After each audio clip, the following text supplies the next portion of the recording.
Over 10 years ago, they played the fans' favorite couple in a television show about teenage aliens. But now, after appearing at a local Comic-Con, Jake Barron and Toluca Mendez find themselves stranded in Roswell, New Mexico, and something from beyond this earth is hunting them down. Jake tries to run, but Toluca finds him and makes a pitch. We need to work together to find out what's going on before it kills us both. Or at least that's what we think. Details are still sketchy.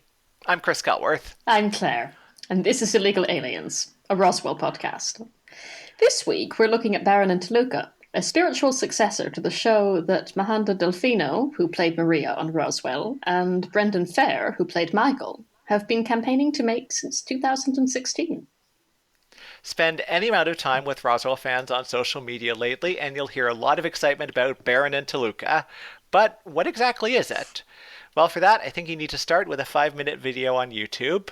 On the side of Route 285 South, under the baking sun, Jake Barron walks alone and holds up a sign to the passing cars. Finally exhausted, he sits and waits, but a Volkswagen Jetta pulls over ahead of him. Pulling out his earbuds, Jake staggers over, about to thank the driver, but recognizes her, his old co-star, Toluca. Really? Really? What are you doing out here? Gee, I could ask you the same thing. Tempers flare immediately. Toluca asks what Jake was listening to, and isn't fooled for a minute when he names Metallica. Toluca tells Jake that she was looking for him and wants the two of them to work as a team. Jake is shocked by the idea, which starts off another argument about who drives who crazy. What do you mean, why? Because you drive me crazy. Well, you drive me crazy too. No, you drive me crazy. Oh no, you drive me. But when Toluca is about to drive off, Jake finally agrees to come with her and hear her out. She jokes about abducting him as she drives away, and as she begins to tell him an idea, Jake's cardboard sign flies off the roof of the Jetta, and we can see that it reads, "Netflix or bust." And that's most of what we know about the show. There was a couple of extra elevator pitches we found on the internet, like this one from the official website. Exes Jake Barron and Toluca Mendez find themselves reunited in a familiar part of New Mexico, much to the delight of one and the horror of the other. Forced together by unforeseen circumstances, they must remain there together to try and unravel a paranormal mystery threatening to kill them both. That is, if they don't kill each other first. Right. And this pitch was included in a World of Entertainment article. Life begins to imitate art when Barron and Toluca find themselves in a familiar part of New Mexico. Despite their torrid past, they team up in a frantic attempt to unravel paranormal mystery threatening to kill them both. Here's hoping they figure it all out in time, if they can just keep from killing each other first. So, I really did enjoy watching that little teaser. It definitely well shot, has this great sense of the desert surroundings, and loved, of course, the familiar back and forth banter between Brendan and Mahandra and the little Easter eggs for the Roswell fans. Yes, there's a lot of Easter eggs once you start hunting. Yes. You don't actually have to hunt that hard to start with. And then they just keep coming. It's a lot of fun. It's very much like coming home. You just kind of fall back into the rhythm of this. It's great. Yeah. But on the other hand, I mean, we are primarily a narrative-focused podcast, and I was wanting to really get in and look and talk about the plot of this thing, and there isn't very much at this point. No, but it is funny you should say that, because I was thinking as I was watching it, it's much more inciting incident for the show than it really is promo. We know nothing about what's coming, really. Just what we get there. And I feel like it's launching it more than it's selling it. Yeah. Kind of interesting that you should call it inciting incident. I would tend to say that it's two things at once. One is it's kind of an in media res opening, in that it's not where things first begin, but kind of giving us a very compelling little scene that then we could go 24 hours earlier, 48 hours earlier, and start to get the inciting incident. And also that it does seem very meta-referential with the sign saying Netflix or bust, and the way that Toluca is talking about her idea as we drive off. It does seem like it's about making the show more than it is actually part of the show. See, that's interesting because I failed to read the sign at all. This is probably my very dubious eyesight coming into play, so I completely missed that both times through. But yeah, it feels to me like even if I hadn't known it had the Comic-Con character background from the literature circulating on the internet, I would have been quite happy for it to start where it does. With these two being thrown together over something ominous, strange, they're trying to escape, playing detective. Right. Yeah, whereas I guess I was taking the elevator pitches and kind of fitting it into that storyline that, okay, each of them has encountered this mysterious threat already at this point, and we see their different reactions. Jake is running, Toluca wants to find out what's going on and is trying to recruit him. See, this is all to do with, I read the stuff basically in the order you sent it to me. So I started with the promo, which meant I knew nothing about it. Right. And no. Well, I did too. It's just I was frustrated enough by how little there was there that I was very eager to fill in the gaps. Well, that's fair enough. There's definitely not a lot to go on. Right.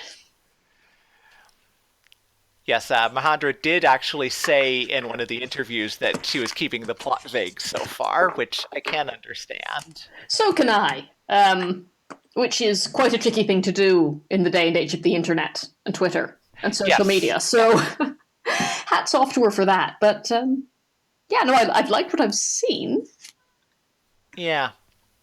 I did feel like there were a few bits in the promo, very small bits, that kind of, I think both seemed like slightly off notes to me, and also I think each of them is a moment where they could have hinted more at the plot and what's going on. The first being when Jake asked, "How did you find me?" and Toluca makes the line about, "Well, I imagined where I'd be if I'd made really horrible choices and this was it." Yes, I mean, I can see what you mean. I was quite happy to take her line particularly as just more of their banter, which they do very well. But absolutely his line there about, "Oh, this is not where I want to be," or whatever it is. Yeah. And then there was kind of the bit where Toluca gets into this moment where, for some reason, all she can say is sexual innuendos that she hadn't meant. Yes, which again is kind of very Michael and Maria, but it just kind of. I was going to say Maria would do that. We don't know enough about Toluca to know if she would do that. Yes. But again, it would be a good spot for actually some hint about kind of what she sees the problem is and how she thinks he can actually help. Yes, because it's flat there, I think, a little bit, just because we don't know enough about what has happened to put her in that place where she is only saying innuendos. Yes. You know, it's obviously not just, "I am stressed because now you are the other side of the car window." Yeah. But we don't elaborate on that, so. There, yes. And there's a few bits in the elevator pitch that I did think were definitely interesting questions to bring up. There's the line about much to the delight of one and horror of the other. So I'm assuming that it's Toluca delighted and Jake horrified that they're I think that's a safe stuck bet. Together. But I'm not quite sure why you'd say that she's delighted. Yeah, delight isn't the word I use for her reaction unless I'm misreading that performance. Yes. And I really kind of like the idea of them being stuck in this one place and unable to get out and wondering exactly what it is that is keeping them there. Obviously, Jake has this kind of lack of mobility if the hitchhiking is supposed to be any indication. Yes. And I don't know how much of that is just a callback to Independence Day and how much of that is they needed him to be where he was and stranded so that they could start this story. Yes. And I generally did love the whole gag about him saying Metallica and it's actually the Dixie Chicks. Yes. Though I did really wonder exactly why he was listening to a convenient All Dixie Chicks local radio station, but that's presumably just a way for them to do that joke without actually having to sample the Dixie Chicks music with any of the legal questions involved there. Yeah, so the wonder of personalized music devices now. Yes. Yes. I don't know how it's tapped into. Oh, actually, no, but they do that, don't they? Yes. Although that begs the question that if he's got the signal to listen to the Dixie Chicks, does he not have a phone with enough signal to work? To get a car? I was assuming it was an actual, like, FM or AM radio station in the area. Oh, I see. Well, that would make more sense, yeah. I think that's what they hint, isn't it? To a certain extent, yeah. Yeah. But, yeah, no, I actually am fairly legitimately a Dixie Chicks fan, have been, I think, since their big first major label album back in 98.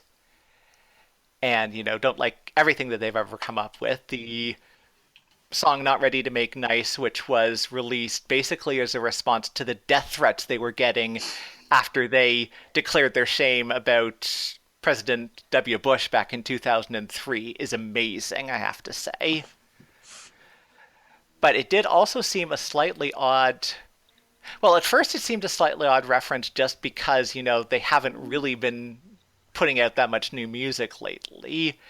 But I guess in terms of the nostalgia appeal, since, we're referencing Roswell, which is a show that has been off the air for 15 years now. Yes, well, and I suppose, too, in grand tradition of all TV shows are set, at least 10 years out of their timeline? I mean, we can set Buffy and Roswell in the 90s, but they don't feel like the 90s. True, yes. Which is a large part of kind of the generation of the people who are old enough to work as television writers at that point. Yeah. I think it's catching up more now as we find out how to integrate technology, but at the time it was just sort of... Yeah. So we're evoking an aesthetic that's in itself nostalgic, I guess. Yes. And I did actually go and look at a few of the original Roswell commercials from season 1, just kind of to get a bit of a comparison against this teaser. And it's kind of, very much apples and oranges. There was a much bigger budget for Roswell. They had, for the individual episode promos, they had the episodes already finished shooting, and so could pick and choose moments from the episode to put in the commercial. But I did feel that kind of there was this integration of kind of hints about the plot and also this overall emotional impact that we were supposed to get about Max and Liz or whoever, that I do feel kind of like I'm still not sure exactly how I feel about this little conflict they have about, are you going to get in the car or not? And kind of, I'm generally satisfied that he's gotten in the car because that opens the door to the rest of the story, but I still don't know what the rest of the story is. Yes, I think it hooks me largely because it is them playing at amateur detectives. And you know me and a good detective story.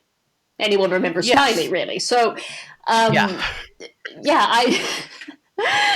and they banter quite a lot, which is, I don't know, that was always what appealed to me about Michael and Maria. They come on screen, these two, and they're almost magnetic in the dialogue and the way they interact. So I forgive them a lot on the strength of that. Okay.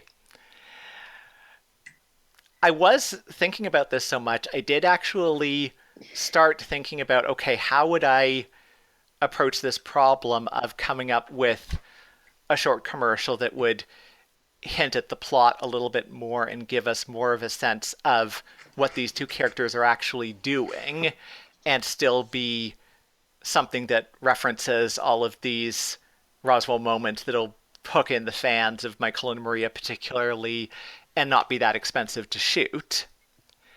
And I think I've got a pretty good idea. Go on. So, it's all set at a motel, of course. Obviously. And kind of going in, we have this premise that they know that there's a clue to the mystery in one particular motel room, and so they're trying to get in there.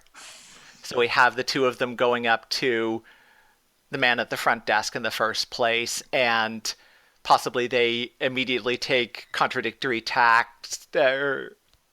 He's trying to pretend that they're just going in for a little private time, and she's got something else in mind and is kind of a little bit offended by the implication and all of that.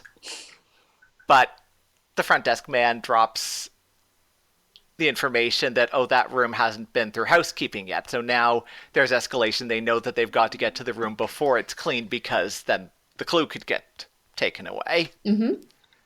So they manage to find some way to sneak past the front desk guy. They team up effectively so that one person distracts the housekeeping lady and another manages to steal the key card and open the door and lets the other one into the room. And then, while they're alone in the room together, they're talking a bit more about how they got this lead, what exactly they think this clue might lead to. Finally, they spot it. And it's some prop that we immediately recognize from Roswell, like the orb. That would be great. And definitely more cohesive in plot. Right. Although, I mean, I will say what I do like about the car is the way we kind of explore this idea almost of liminal space. You know, they stand on the threshold of something there. Will he get in, will he won't? And they debate where they're going to go from there, I guess, quite literally. Yes. Yeah, there is a definite... Which, I mean, on the metaphorical level, works quite nicely. Story-wise, yes, less so, but... True, yeah. And Mahendra did release a very short video on her Instagram where she was telling her fans that no, Baron and Toluca is not dead, and to stay tuned. She was also talking about... Yes, it's also not the Roswell reboot. Yes, which some people are talking about, and that apparently is not going to have anything to do with the stars or, I think, the makers of Roswell. Which kind of makes sense. If you were going to redo it, you wouldn't want to do shades of the same thing, I suppose. Yeah. I would certainly be interested if that does manage to make it to the air, but I'm not entirely sure if I'd have high hopes for it either. We'd have to see. Yeah, I'm reserving judgment on that one. Although I did quite like, my brother sent me an email the other day and said they're redoing Roswell and it's all going to be focused on refugees as a metaphor. That's exactly what we set out to podcast about. Pretty much, yes. We did it first. All about outsiders. All about outsiders, yeah. Yes. Okay. So does that pretty much do it, I think? I think that's all my notes. All right. If you agree or disagree with us, you can get in touch on Twitter at alienscast or by email illegalalienscast@gmail.com. Send in audio voicemail files. We will play them. Or you can find us on Facebook at facebook.com/alienscast or visit our blog at alienscast.com and weigh in on the forums yourself. We are on iTunes, but that's not what I meant. We're on TuneIn, Stitcher, Google Play Podcasts, and you can listen to us there if you like. Yeah, TuneIn kind of is iTunes backwards, isn't it? That's confusing. It is, which anyways, I think Apple Music now, they've renamed it. Yeah. I don't know. If you've enjoyed the podcast so far, please link to us on your blog, Twitter, Facebook, wherever else you are on the internet. You can leave a review on iTunes and help other Roswellians find us there. Or Apple Music, whatever it is. Our theme music is Epic Trailer Intro by Henny Lemon. And this podcast is released under a Creative Commons Attribution, Non-Commercial, No Derivatives license. Find out more by searching for Creative Commons. I'm Claire. I'm Chris, and this is Illegal Aliens, a Roswell podcast. We are going on hiatus for the month of November on account of National Novel Writing Month. But we'll start looking at Season 2 starting Monday, December 4th, when we start Season 2 with the episode Skin and Bones. So stay tuned for some ranting about horrible astronomy, a little dangerous alien politics, and aliens raising from crazy husks to weird-looking blue crystal queens.